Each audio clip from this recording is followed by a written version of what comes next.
ఈ గుడ్లతో మేనేజ్ చేయాలి చెప్తానక్క. త్వరగా బిర్యానీ తేవే. వస్తున్నా తమ్ముడు.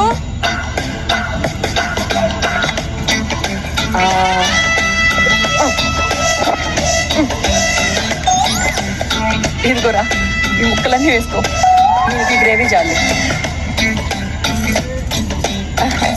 చాలా గుడ్లు అక్కర్లేదు, ఇప్పటికి అడ్డ తినేసాను. అబ్బా తినరా, గుడ్లు తింటే చెస్ట్ పెరుగుతుంది. పోలీస్ అవ్వాలంటే చెస్ట్ అవసరం. అమ్మ అన్నది పొట్ట గురించి కాదు, చెస్ట్ గురించి.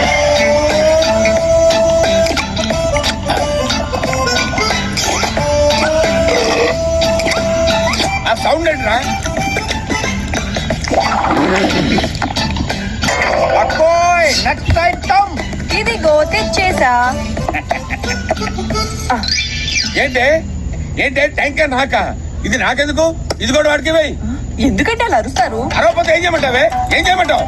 పీసెస్ వాడికి, రైస్ నాక, ముక్కలు వాడికి, ట్యాంకర్ నాక. కడుపు మండిపోతుంది. అబ్బా పోలీస్ అవ్వాల్సినోడండి, బలంగా ఉండొద్దు. ఆల్రెడీ అయిన బతుకుండాలి కదా నేను. కోప్పడకు బావా, నాకు పోలీసు ఉద్యోగం ఇప్పించాయి. నా జీతం డబ్బులు నేను ఫుడ్కే పెట్టేస్తాను. నీకు ఉద్యోగం ఇప్పించాలంటే కొత్త పోస్ట్ ఉన్నా రావాలి, ఉన్నోడు ఎవడన్నా పోవాలి. ఏంట్రా అందరు నా వైపు చూస్తున్నారండి? మా కోసం ఆ మాత్రం చేయలేవా నాన్న? నార్మల్ ఆడిముత్యం గారు, నేను లోపలికి రావచ్చా? ఆల్రెడీ వచ్చి చచ్చావు కదరా. ఎవడరా నువ్వు? నేనండి నాగ